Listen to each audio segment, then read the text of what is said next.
জীবনে কোনোদিন জানের চেয়েও নবীর ভালোবাসার চেয়ে গদির মায়া, মন্ত্রিত্বের মায়া, জাগার মায়া, জমিনের মায়া, ব্যবসা বাণিজ্যের মায়া যেন কিঞ্চিত পরিমাণ যেন বেশ না হয়। একটু বেশ হলে আপনি মুহূর্তের মধ্যে অ্যাক্সিডেন্ট করবেন, যেমনি জিদিরাম অ্যাক্সিডেন্ট করেছিল। কারণ অশান্ত মন, কারণ জেনাবে বিচারের চিত্র দেখতেছে। জেনাবে বিচারের চিত্র দেখে দেখে তোমরা যদি নিজেকে ধ্বংস করে দাও, আমি ছেলেদেরকে বলছি, লজ্জা ফেলে বলছি, তোমরা জেনাবে বিচারের চিত্র দেখলে তোমার যৌনাঙ্গ সক্রিয় হবে, তোমার বীর্য নষ্ট হবে, তুমি কন্ট্রোল করতে পারবে না। এই বয়সে যদি তোমরা এই কাজ করো, আমি লজ্জা ফেলে নিজের ছেলে মতো বলছি, তোমরা যখন বিয়ে করবা, দাম্পত্য জীবনে যাবে, তখন তুমি তোমার ওয়াইফের কাছে গিয়ে তুমি ব্যর্থ হবা। তখন তোমার ওয়াইফ হবে পরকীয় প্রেমে পড়বে, তোমার সংসারে ঘরের মধ্যে নেমে আসবে অশান্তির আগুন। আজকের মাহফিলটা হলো 61 হিজরিতে কারবালার মাঠে আহলে বাইত রাসূল তথা মুত্তাবিঈন আহলে বাইত রাসূল যারা শাহাদাত বরণ করেছিলেন, পাশাপাশি আমার রসুলের কন্যা, যার মাধ্যমে কিয়ামত পর্যন্ত আমার নবীর বংশ জারি থাকবে,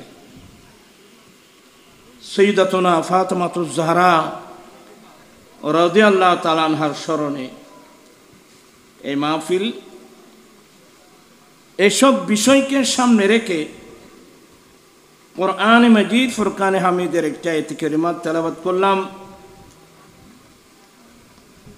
আপনারা শুধু আজকের মাহফিলে নয়, আহলে সুন্নাত ওয়াল জামাতের মতাদর্শী মানুষ আমরা যারা, আমরা আজীবন এই ওয়াজগুলো আমরা শুনে আসছি।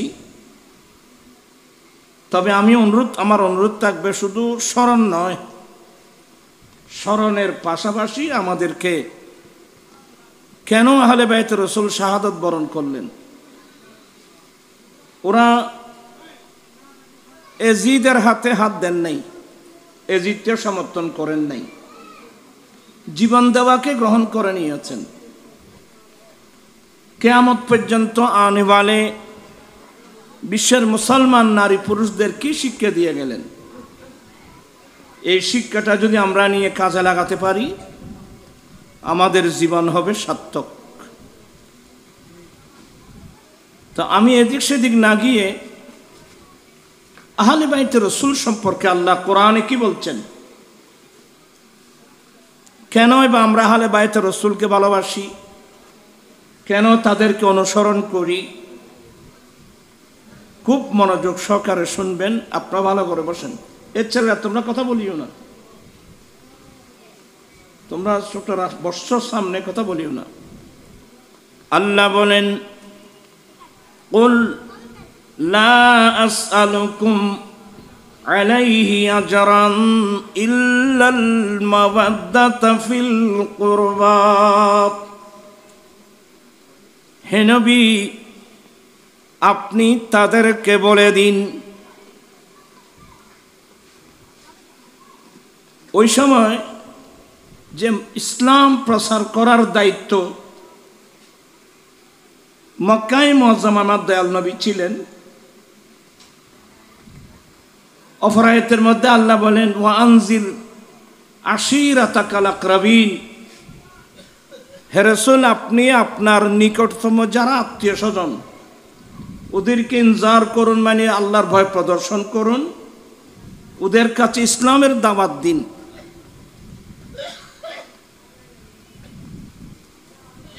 তো এই আয়াতের মধ্যে আল্লাহ বলেন, কুল লা আসআলুকুম আলাইহি আজরান। হে রাসূল, আপনি তাদেরকে বলে দিন। এখানে তারা বলতে ওই যে আমার দয়াল নবীর নিকটতম যারা আত্মীয় স্বজন, অথবা যাদের কাছে ইসলামের দাওয়াত দিচ্ছেন, এটা একেবারে কিয়ামত পর্যন্ত মুমিন মুসলমানের জন্য।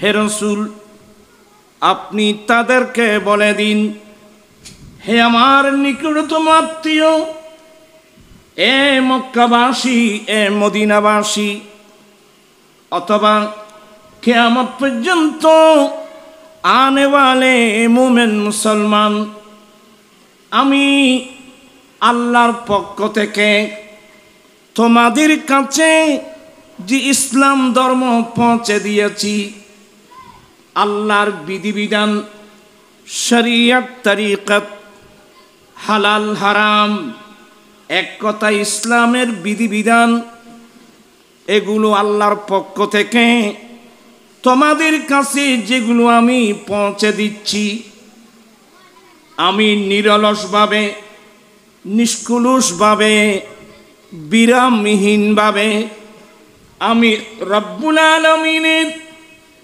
যে বিধিবিধানগুলো, এক কথা ইসলাম ধর্ম, আমি তোমাদের কাছে পৌঁছে দিচ্ছি। উম্মত, আমি তোমাদের কাছ থেকে কোনো জিনিসের বিনিময়, বদলা আমি চাই না। আমি রাসূল বিরামহীনভাবে, নিরলসভাবে, নিষ্কলুষভাবে আল্লাহর দেওয়া, আল্লাহ আমার উপর যে জিম্মাদারি দিয়েছেন ইসলাম ধর্ম তোমাদের কাছে পৌঁছে দেওয়ার জন্যে, আমি আল্লাহর পক্ষ থেকে যে ইসলামের বিধিবিধান, কোরআন, ইসলাম আমি তোমাদের কাছে পৌঁছে দিচ্ছি, আমি কিন্তু তোমাদের কাছ থেকে এগুলোর কোনো বিনিময়, বদলা চাই না। আমি তোমাদের কাছে একটা জিনিস চাই, সেটি হলো আমার আহলে বাইতের প্রেম আর ভালোবাসা।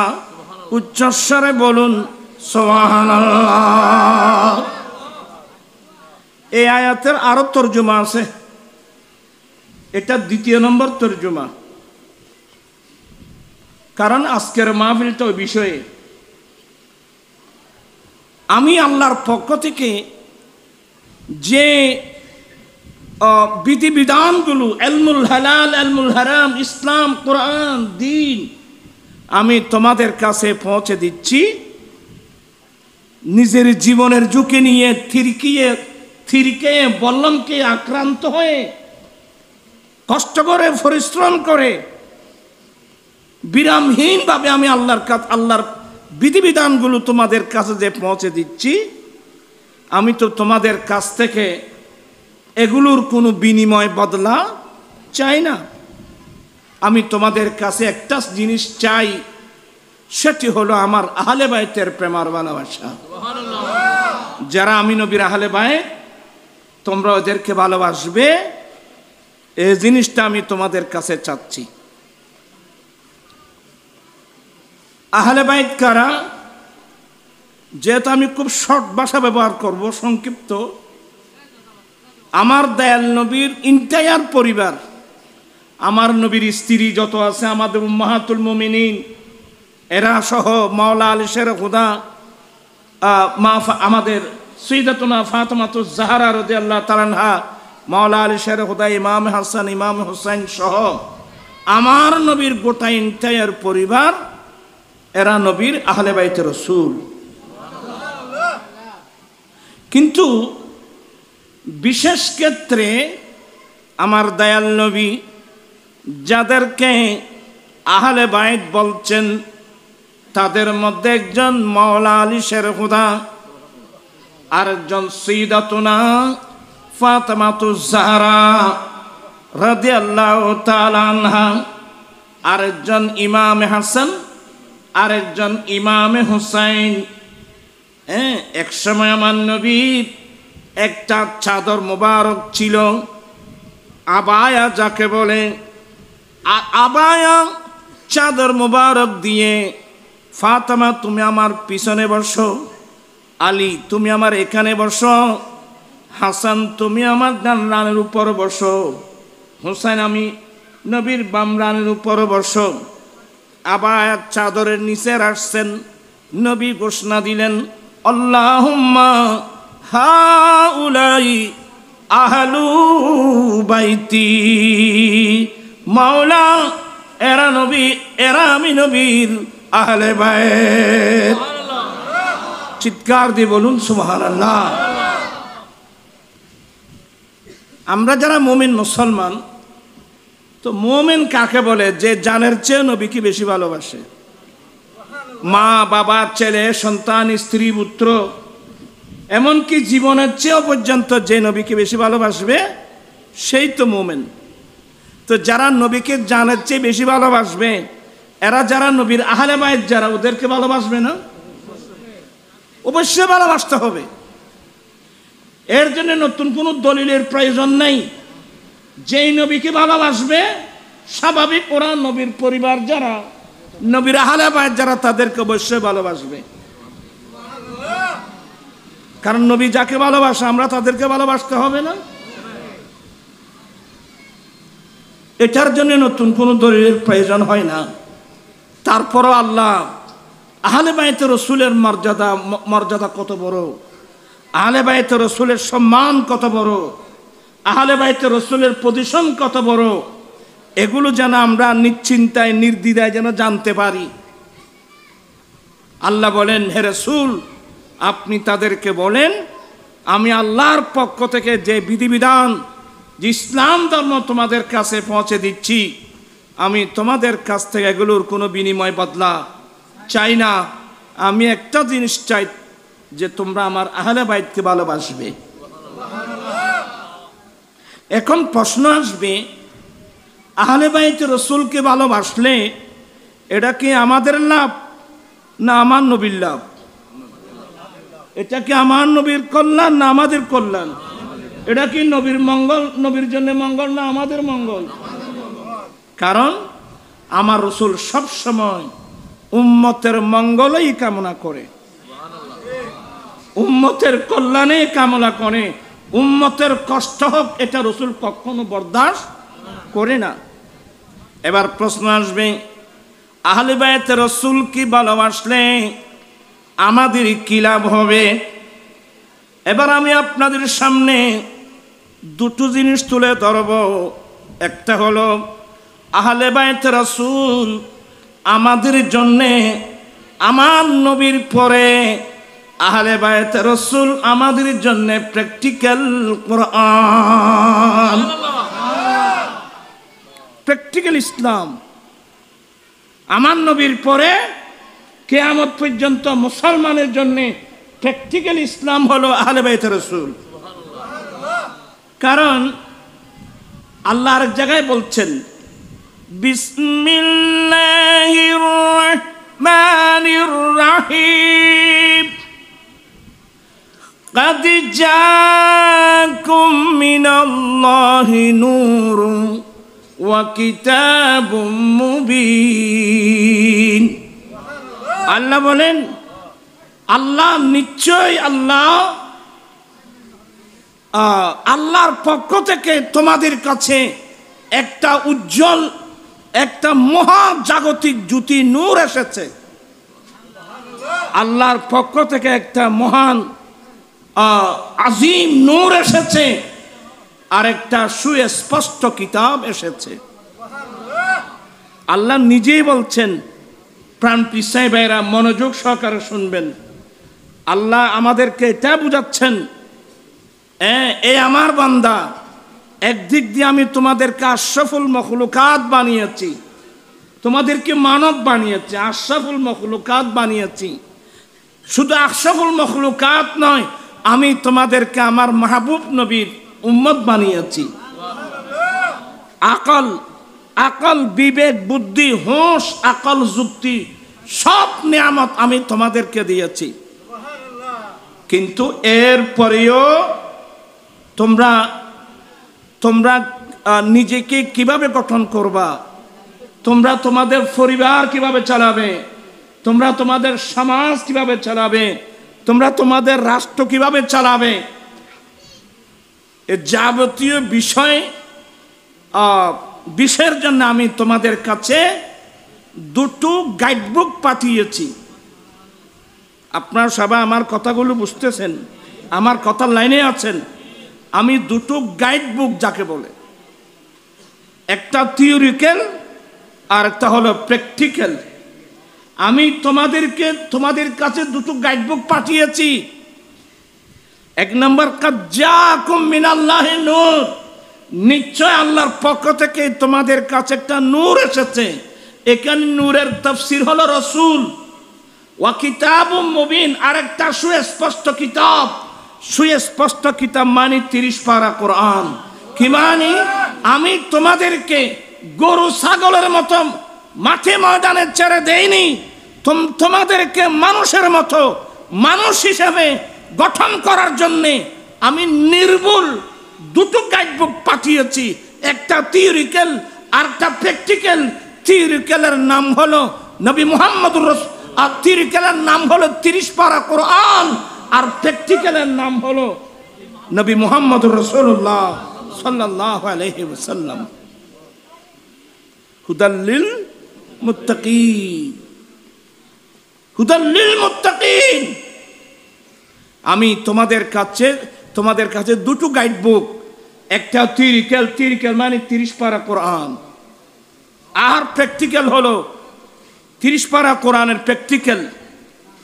শক্ল ইনসান মে আরশ সে ফরশ পর, शक्ल इंसानों में अर्श से फर्श पर हक ताला की बन कर किताब आ गया, मुस्तफा आ गए इनकलाब आ गया, कंकरों को भी तर से खिताब आ गया।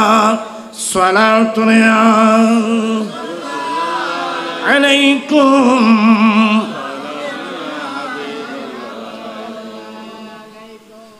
আপনারা বিস্তারিত জানতে চাইলে আসলে এগুলো আমাদের জানা দরকার, ফরজ। যেগুলো জানতে হবে আমরা এগুলো জানি না। জানার গুরুত্ব বর্তমান অধিকাংশ মুসলমানের কাছে নেই। আমরা চলছি কিন্তু এখন ভিন্ন মতে, কিন্তু তার পরিণাম ফলটা মারাত্মক হবে, এটা আমরা কজনে জানি? কথা বুঝছেন?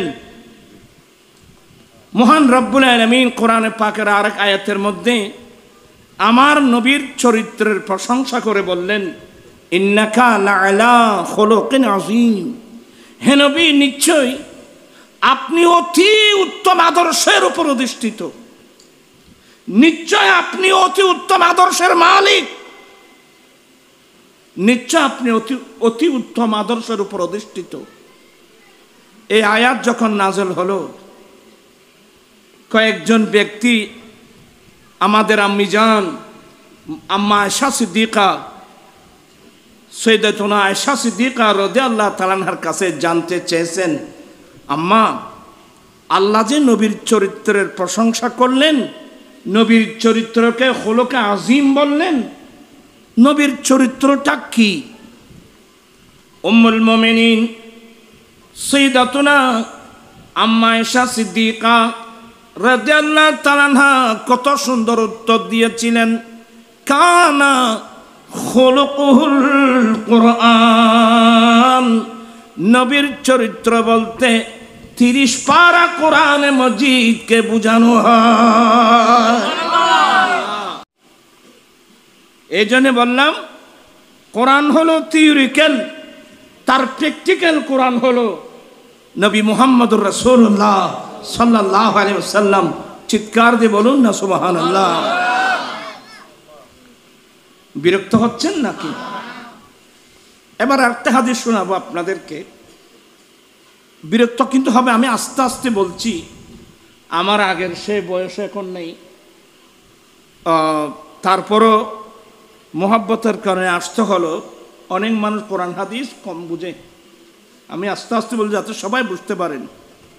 আল্লাহর নবী, এবার আরেকটা জিনিস শুনুন, 10ম হিজরিতে আমার দয়াল নবী আল্লাহর ঘরের হজব্রত পালন করলেন। এটা ইসলামের ইতিহাসে এটাকে বিদায় হজ বলে, কারণ এরপর আমার রাসূল আর হজ করেন, এটাই লাস্ট এবং প্রথম এবং লাস্ট। কারণ হজ ফরজ হয়েছে নবম হিজরিতে। নবম হিজরিতে হজ ফরজ হয়েছে, সেই বছর আমার রসুল হজে যান নাই। খলিফাতুর রসুল হজরতে সৈয়দনা আবু বকর সিদ্দিক রাদিয়াল্লাহু তাআলার নেতৃত্বে মদিনায়ে পাক থেকে মানুষকে হজের জন্য পাঠিয়েছিলেন। সিদ্দিক আকবরের নেতৃত্বে আমিরুল হুজ্জাজ ছিল সিদ্দিক আকবর রাদিয়াল্লাহু। আমার নবী কিন্তু এই বছর হজে যান নাই। আমার নবী দশম হিজরিতে হজে গিয়েছেন। তো এখানে একটা মসলা আছে, যার উপর হজ ফরজ হয়েছে কি সাথে সাথে করতে হবে না দেরিতে করলেও হবে, এটা একটা মসলা আছে। তো কেউ কেউ বল না যে বছর হজ ফরজ হয়েছে এরপরে করলেও হবে, দেরিতে করলেও হবে। যেমন আমার রসুল নবম হিজরিতে হজ ফরজ হয়েছে, নবম হিজরিতে হজ ফরজ হয়েছে, আমার নবী হজ করেছেন দশম হিজরিতে। তো অনেকে বলেন না এটা, কারণ আমার রসুল তো জানেন যে আমার নবী আগামী 1 বছর দুনিয়ায় থাকবেন, আগামী বছর দুনিয়ায় থাকবেন, আগামী বছর হজ করতে আসবেন, এটা তো আমার রসুল জানেন। আল্লাহ তো নবীদেরকে গায়বী আলম দিয়েছেন, আমাদেরকে কি আল্লাহ গায়বী আলম দিয়েছেন? আমার উপর হজ ফরজ হলো, আমি যদি বলি আচ্ছা কয়েক বছর পরে যাব, তা আমি কি আগামী 1 বছর বেঁচে থাকবো তার কোনো নিশ্চয়তা আছে? এই জন্যে আমাদের হানফি মাযহাবের হলো আলাল ফর, সাথে সাথেই হজ ফরজ হওয়ার সাথে তোমরা কি করে ফেলো, হজ আদায় করে ফেলো। কারণ তুমি তো আগামী 1 বছর বেঁচে থাকবে তার কোনো কি নেই, গ্যারান্টি নেই, নিশ্চয়তা নেই। হ্যাঁ, দেরিতে করলেও হজ ফরজ কিন্তু কি হয়ে যাবে, আদায় হয়ে যাবে। কথাটা আপনারা কি বুঝতে পারলেন? তবে খুব মনোযোগ সহকারে শুনবেন। আমার রসুল জানেন যে আমার নবী আগামী বছর দুনিয়ায় থাকবেন বা আগামী বছর হজ করতে যাবেন, এটা তো আমার রসুল জানেন। আমি বুঝাতে চাচ্ছিলাম দয়াল নবী হজে যাচ্ছিলেন দশম হিজরিতে। দশম হিজরিতে নবী এলান করে দিলেন আমি হজে যাব। নবী যখন হজে যাওয়ার কথা বললেন, এখানে কি আর নারী পুরুষ বসে আছে? আমরা নবীর সঙ্গে হজ করতে যাব। এমনি হজ করা এক জিনিস, নবীর সঙ্গে হজ করা আরেক জিনিস। হ্যাঁ, এমনি নামাজ পড়া এক জিনিস, নবীর সঙ্গে নামাজ পড়া। এখানে অনেক বিভিন্ন মসলা মসাইল আছে। কোনোদিন আল্লাহ সুস্থ করলে বা সুযোগ পেলে, এখন তো আর সে জ্ঞানেই, ডাক্তারও নিষেধ করছে যে না 43 বছর এই মাঠে তো কাটিয়ে দিলাম। কয় বছর? 43 বছর। আমি 80 ইংরেজি থেকে ওয়াজ করতেছি ধারাবাহিক, আর প্রত্যেকে বাবা। যাই হোক, আল্লাহ আমি নিজে সহ সবাইকে আমল করার তৌফিক দান করুন। আল্লাহর নবী হজ করতে গেলেন, যেটাকে বিদায় হজ বলে। আল্লাহর পক্ষ থেকে নবীর কাছে সার্টিফিকেট এসে গেছেন, আল-ইয়াওমা আকমালতু লাকুম দীনাকুম ওয়া আতমামতু আলাইকুম নি'মাতি ওয়া রাদিতু লাকুমুল ইসলাম দীনা। আল্লাহ বলেন, হে নবী, আজকের দিন তোমাদের ধর্ম তোমাদের জন্য পরিপূর্ণ করে দিলাম। আজকের দিন তোমাদের জন্য তোমাদের ধর্ম পরিপূর্ণ করে দিলাম। ওয়া আতমামতু আলাইকুম নি'মাতি, আমি রব্বুল আলামিনের নিয়ামত তোমাদের উপর পরিপূর্ণ করলাম। ওয়া রাদিতু লাকুমুল ইসলাম দীনা, আমি তোমাদের জন্য ইসলামকে ধর্ম হিসেবে পছন্দ করলাম। সুবহানাল্লাহ। মনোযোগ আছে সবার? 3টি কথা। 1 নম্বর ধর্মের পরিপূর্ণতা, 2 নম্বর আল্লাহর নিয়ামতের পরিপূর্ণতা, 3 নম্বর ইসলাম ধর্মের উপর, ইসলাম ধর্ম আল্লাহর পছন্দনীয়তা। বিশ্বের মুসলমানের জন্য এর চেয়ে বড় আনন্দের খবর আর নাই। ধর্ম পরিপূর্ণ হওয়া, আমরা তো এগুলো বুঝি না, ধর্ম বুঝি না, ধর্মের পরিপূর্ণতা কোত্থেকে বুঝবো? অথচ ইহুদিরা কি বলছে জানেন? এই আয়াত যখন নাযিল হলো, একজন ইহুদি ফারুক আজমের কাছে গেল, এটা মেশকাতো আছে হাদিস। ওমর বলে কিনে, বলে হুজুর ওই দিন আপনাদের নবীর উপর যে একটা আয়াত নাযিল হয়েছে না, এই ধরনের একটা আয়াত যদি আল্লাহ আমাদের নবীর উপর নাযিল করত, তাহলে তো আমরা ঈদ উদযাপন করতাম। মনোযোগ আছে আপনাদের? একটু কাইন্ডলি আমার দিকে তাকান, এদিক সেদিক তাকাবেন না। ওমর, সেদিন তোমাদের নবীর উপর যে একটা আয়াত নাযিল হয়েছে না, এই ধরনের একটা আয়াত যদি আল্লাহ আমাদের নবীর উপর কি করত, নাযিল করত, আমরা কি করতাম? আনন্দ করতাম, আমরা ঈদ উদযাপন করতাম। ফারুক আজম বলেন সে কোন আয়াত? তখন ইহুদি এই আয়াতটা তেলাওয়াত করলো, আল ইয়াউমা আকমালতু লাকুম দীনাকুম ওয়া আতমামতু আলাইকুম নি'মাতি ওয়া রাদিতু লাকুমুল ইসলামা দীনা। এই আয়াত আল্লাহ যে ধর্ম পরিপূর্ণ করেছেন, নিয়ামত পরিপূর্ণ করেছেন, আদম আলাইহিস ইসলাম থেকে ঈসা আলাইহিস ইসলাম পর্যন্ত সমস্ত আম্বিয়া ইকরাম যুগে যুগে কালে কালে ইসলাম প্রসারের জন্য এসেছেন, কিন্তু কোন নবীর উপর ইসলাম পরিপূর্ণ হয়েছে এ ধরনের কোন সার্টিফিকেট কোন নবীর কাছে আসে নাই। বরঞ্চ খাতমুন নবীনের ব্যাখ্যায় আমার রাসূল বলছেন যে সমস্ত সবাই মিলে একটা চমৎকার নিরলসভাবে নিষ্কলুষভাবে একটা চমৎকার বাড়িঘর নির্মাণ করলেন, তবে একটা ইটের জায়গা খালি ছিল। সবাই মিলে খুব সুন্দর একটা ঘর নির্মাণ করেছে, তবে একটা ইটের জায়গা খালি ছিল। আমি নবী হলাম সেই ইট, কি মানে আমি এসে ঘরটা কি হলো, পরিপূর্ণ হয়ে গেল। চিৎকার দিয়ে বলুন না সুবহানাল্লাহ। এই জন্য কোন নবীকে খাটো করে দেখার কোনো সুযোগ নাই, সাবধান সতর্ক। তবে আমার নবী নবীদের নবী, সেটা সত্য। ফজিলতুল তিলকার রুসুল ফাদ্দালনা বা'দাহুম আলা বা'দ মিনহুম মান কাল্লামাল্লাহ ওয়া রাফা বা'দাহুম দারাজাত।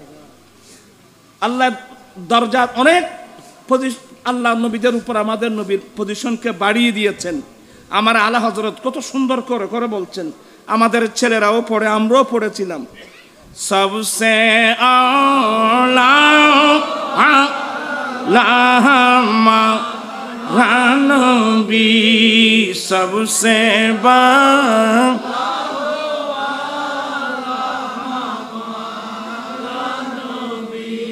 মুলক কৌনাইন में अंबिया ताजदार का आका रानबी सबसे किनी फानी खाबाई बनी रानबी सबसे बा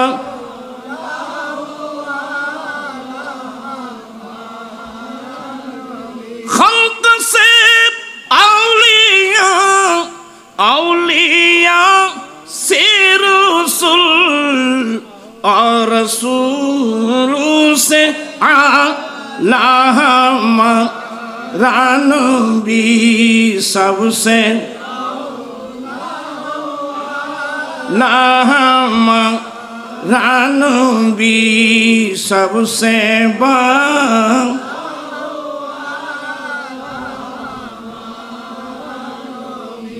और बात केन खमखाइन फलरा दिए आयना बाम ना खाय और तो बेगुन जोआना सन একটু मोहब्बत करे नाथ रसूल मोहब्बत करे पड़बेन बुझ गए जिनके आगे सभी मशाले अरे शम्मा वो लेकर आ यहाँ रानबी सबसे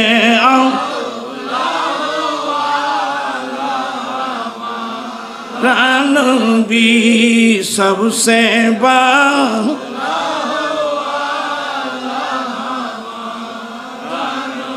बुझ गए जिनके आगे सभी मशाले शम्मा वो लेकर आया हमारा नबी सबसे हमारा नबी सबसे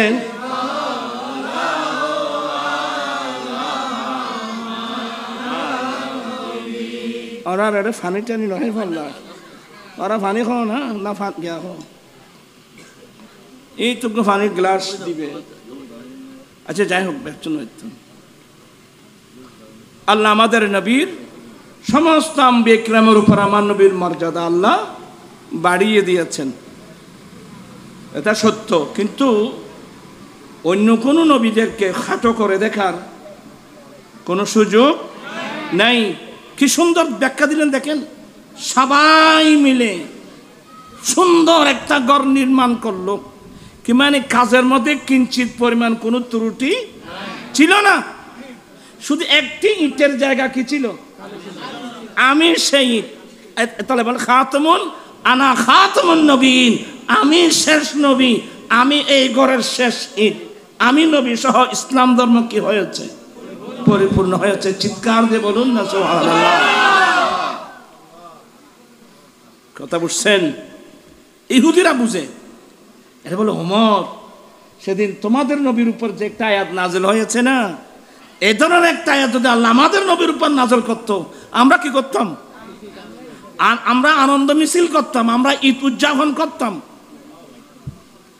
আমাদের দেশের ছেলেরা বুঝে এগুলো বুঝে না আমাদের প্রধানমন্ত্রী ধরেন এক্সাম্পল স্বরূপ আমেরিকার কোন একটা ইউনিভার্সিটি থেকে যদি প্রধানমন্ত্রীকে যদি একটা ডিগ্রি দেওয়া হয় উনি ওখান থেকে বাংলাদেশের আগে আগে বাংলাদেশে কিসের মিছিল মানুষই সরব বাড়ার মানুষই নিলে কই এখানে কিসের মিছিল আনন্দের মিছিল কেন আমার নেত্রী কি পেয়েছে ডিগ্রি পেয়েছে এগুলো হলো মানুষের দেওয়া ডিগ্রি কিন্তু ধর্মের পরিপূর্ণতার ডিগ্রি আল্লাহর নিয়ামতের পরিপূর্ণতার ডিগ্রি সার্টিফিকেট স্বয়ং রব্বুল আলামিন দিয়েছেন আমার দয়াল নবী আমাদেরকে পূর্ণাঙ্গ পরিপূর্ণ একটা ধর্ম মানব জাতির গোটা জীবন বিধান যার মধ্যে কিঞ্চিত পরিমাণ কোনো ত্রুটি নাই তো ইহুদি বলেন ওমর ওই ধরনের একটা আয়াত যদি আমাদের নবীর উপর নাযিল করতো আমরা তো ঈদ উদযাপন করতাম ফারুক আজম বলে এটা কোন আয়াত তখন এই যে আল ইয়াউমা আকমালতু লাকুম দীনাকুম এই আয়াতটা তেলাওয়াত করলো তো ফারুক আজম কি বলছেন জানেন এই ইহুদি যেদিন এই আয়াত নাযিল হয়েছে না সেদিন আমরা মুসলমানের দুই ঈদ ছিল কি মানে তোমরা করলে তো একটা করতাম যেদিন এই আয়াত নাযিল হয়েছে সেদিন আমরা মুসলমানের ঈদ কয়টা ছিল ও দুটাই ছিল কি কি ফারুক আজম বললেন যেদিন এই আয়াত নাযিল হয়েছে দিন ছিল ইয়াউমুল জুমআ জুমার দিন বিশ্বের মুসলমানের জন্য ঈদের দিন এক নম্বর দ্বিতীয় নম্বর ছিল জিলহজ মাসের 9 তারিখ ইয়াউমুল আরাফা আরাফা দিবস যাকে মুসলিম বিশ্বের হজ বলা হয় মুসলিম বিশ্বের যারা হজ করতে গেছেন তাদের মূল হজ হলো ওকুফে আরাফা আরাফা দিবস বিশ্বের মুসলমানের জন্য ঈদের দিন দুই ঈদ ছিল তাহলে এখান থেকে আরেকটা তথ্য আমরা পাচ্ছি আমাদের দেশে কিছু হুজুর আছে আপনাদের এখানে আছে কিনা জানি না বলে ঈদ হলো দুইটা একটা রমজানের ঈদ আর একটা কোরবানির ঈদ তৃতীয় নম্বর ঈদ নাকি নাই আমি বলবো আসলে একটু স্টাডি করলে সব পাবেন বড় ঈদ উল ফিতর ঈদ উল আযহা এগুলো ঈদ এখানে কারো তো কোনো দ্বন্দ্ব থাকার কথা নাই কিন্তু এরপরে ঈদ আরো আছে তো, যেমন ইয়মুল জুমা, জুমার দিন, ঈদের দিন। ইয়মে আরাফা, আরাফা দিবস, ঈদের দিন। কয়টা হলো? দুইটা। এখন ও দুইটা, ও ঈদ উল ফিতর, ঈদ উল আধা দুইটা, এটা এখানে দুইটা। কয়টা হলো? চারটা। এখানে শেষ না আরো আছে? যেমন আজকে শরাব বাটা যে মাহফিল হচ্ছে, এই মাহফিলটা এলাকাবাসীর জন্য ঈদের দিন। এটা কিসের দিন? বড় আনন্দের দিন, মুসলমানের মিলন মেলা, মুসলমানদের মিলন মেলা, এটা ঈদের দিন। আমি আলেম ওলামাদেরকে খেদমতে অনুরোধ জানাবো, লেসানুল আরব একটা কিতাব আছে, 18 খণ্ড। আমি অনেক আগে নিয়েছিলাম, প্রায় তখন 17-18 হাজার টাকা দিয়ে নিয়েছিলাম আর কি, 18 খণ্ড।